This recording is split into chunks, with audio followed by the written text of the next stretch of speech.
Hi everyone, welcome back to the Vinyl Vault. Unfortunately I couldn't get to the boot sales today because they were all rained off. It is pretty grim outside. So what I've done is I've pulled out a pile of records that I've picked up over the last few months, just random ones from the stack that I haven't got around to showing you guys yet.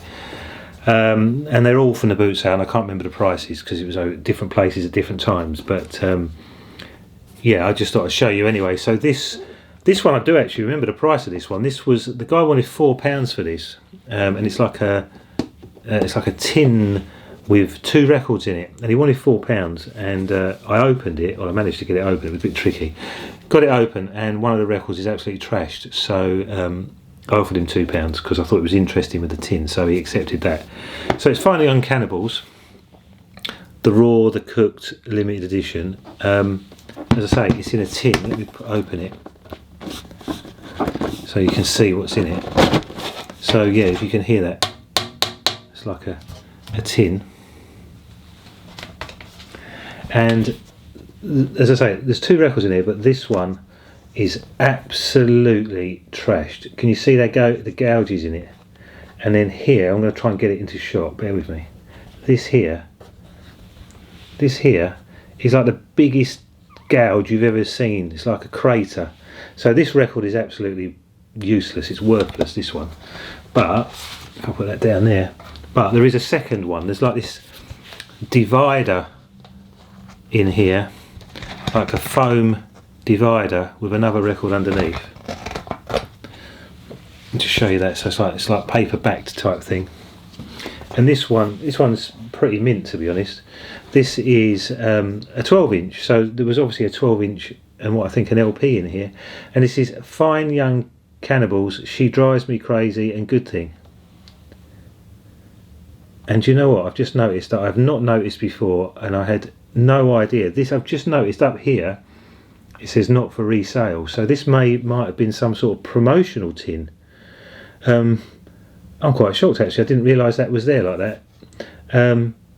So that's a nice pleasant surprise. Hopefully this is promo only, but I'll have to research it to find out.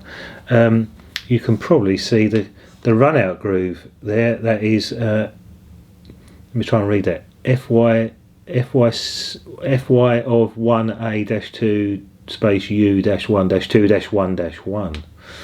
That's the matrix. So yeah, this is like, you can see it's a bit rusty. The tin's got a bit rusty over time. So yeah, really unusual find. But as I say, that first LP is just literally gouged really bad. So I'll be chucking that, but I'll be researching this. So yeah, but it's really unusual to find it in a tin. And this is like, it's hard to see maybe, but this is like a big sticker that's stuck on the front of the tin. So yeah, that was really unusual to find that. I've never seen it before. I guess it dates from the 80s. Right, some other things that I've picked up over the last few months. This is Miles Davis, Porgy and Bess, Colombian Jazz Masterpieces. I don't know the tracks, but I thought it would be nice to have a listen to it. And it's still in its original shrink wrap, which is a pleasant surprise. And to be honest, I think this is a US press, which is in immaculate condition. I don't know if you know, this is sort of you can tell. I mean, the US pressings come with these sort of different shape inner sleeves. So yeah, that one's still in shrink wrap. So but I haven't played it. I've got to play that one yet. That's Miles Davis. What else did I pick out for today's selection? This is this is called Travelling Wildberries. I don't think I've picked up an LP from them before. It seems to be the only one I've ever found. I've heard of them, but I don't know much about them, and I don't know what I paid for it. But I don't think I would have paid much. It's just got like a printed inner sleeve. Wilbury Record Company. Yes, I don't know much about them. Are they?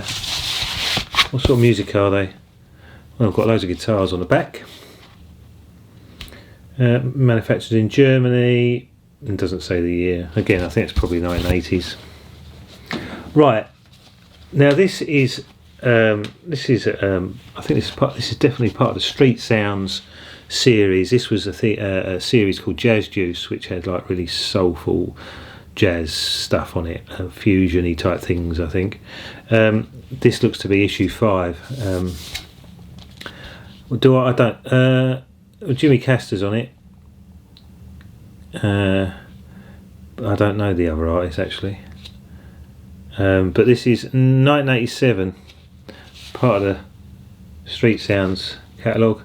Rare Groove it says, so it's like soul, jazz, rare groove, fusion type stuff. That's the label. Yeah, 1987. So I don't know if DM stood for Direct Master. I don't know what that meant, but it's Street Sounds, Jazz Juice 5. I think these are quite in demand, these Jazz Juice albums. This is the other side. They're a bit like the Street Sounds Electro albums, I think they're quite collectible. I don't know if I've ever found another. I think I might have found one other Jazz Juice album, but this is the first time I've ever found this, I think. So that's Jazz Juice 5. Can't wait to play it. Right, now this I've obviously picked up at some point, and I've got to be honest, it's pretty beaten up. I try not to buy records that are wrecked unless they look really interesting, and that looks really interesting. Fire Corner, the Dynamites, I believe, Trojan. So that's obviously a reggae album. I know it's well beaten up. I dread to look inside because I think this is wrecked. Yeah, so this is Clan Disc, and it's Dynamite TTL 21, 1969. So it's a very old LP, but unfortunately it is mullered. So I don't think I'd have paid much for that. It's absolutely wrecked. But look at that cover. I mean, that's so interesting. I mean, it's like just, I don't know what it is. It's the letters and everything. It's just like so cool. Fire Corner, Trojan. Then I pulled out Harold Melvin and the Blue Notes. This is in shrink wrap. This says up here, specially imported by ADX Tempe. I don't know if that was the import tax that they paid. This has got like a ABC inner sleeve. And yeah, 1977. Then oh, this hasn't I didn't realise I pulled this out of the stack. It hasn't got an inner sleeve. This is very, very dusty. This is Isaac Hayes chocolate chip gatefold sleeve. Very dusty actually, so I'm not going to show that too much because I'm going to get covered in dust. 1975, and it hasn't got an inner sleeve, so I need to find an inner sleeve for that. Then we have the Best of Marvin Gay. Again, can't remember how much I paid for this. Probably cheap. It's not I don't think it's a rare or sought after LP. That's the inner sleeve. Motown, Best of Marvin Gay. STML 12042.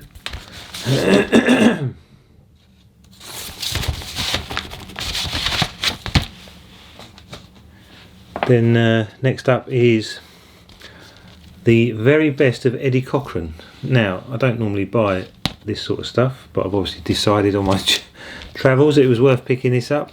Liberty Records. It's really like gold laminated sleeve.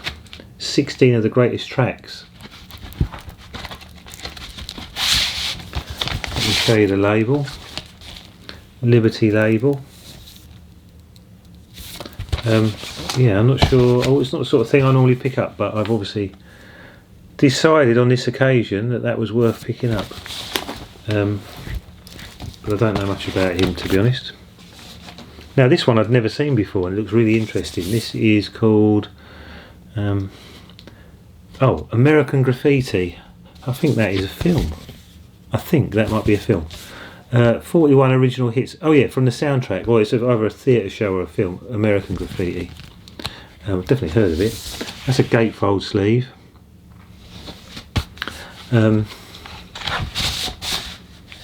What label is this on? So it's on the MCA label, and that's the rear cover. So 2 record set, EMI, printed in Great Britain. Oh, and someone's paid if I get that in shot. Don't know if that's in focus actually, it's hard to, can I get that in focus? It was £2, anyway, £2.14 at some point. American Graffiti, never seen that before actually. Do you have that in your collection? Let me know. This one is Bob Dylan's Greatest Hits. This is an American LP, and it's like not laminated, and you can see the ring wear on it. It's got loads of ring wear and stuff. It's from New York, printed in the USA, and it's well beaten up. It's got sellotape top and bottom. So again, I've probably got this cheap. It's got like a poly inner thing, and it's on the Columbia label. So that's probably a reissue. And I don't know what the original price was, but at some point the sticker was pulled off. Then a Street Sounds album. So this will be quite soulful. You don't see these that much really, and we used to see them a lot, but you don't see them as much anymore. This is number 10, Street Sounds 10. Do I Know Anything? Change of Heart, that's a good tune. I Found Love in Fatback Band. So there's some good tunes on there actually. It seems quite heavy. Yeah, this is actually this is quite nice, because this has got the original Street Sounds catalogue in it, which was in some of the LPs. I haven't seen one of these for a long time. So it basically tells you all the albums that were available on the Street Sounds. It talks about a thing called a Dance Decade, which is like a box set. The rear of the booklet shows you all the wares you could get, hooded tops and that. And my favourite part of all, and I knew this was in here because I've had this before, shows you the classic Electro series, or where they were up to at the time, 1 to 4 and the Crucials. So yeah, and just absolutely love the old Street Sounds Electro artwork. It was amazing. What isn't on there is Electro 5, which is another banging LP. Be nice to have seen this with 1 to 5, but 1 to 4 is good enough. All classic electro hip hop LPs. So that's that catalogue. Then a copy of Invisible Touch by Genesis. This one is in not too bad condition, 1986, and it comes with the correct inner sleeve. So that's quite nice condition. I'm just noticing though that might have a very slight warp. That seems a little bit bowed, but we'll check that out. This one unfortunately has got a rip on the cover. This is a Ra Band Mystery, and unfortunately it's got a torn corner, which is a bit of a shame. 1985 this one,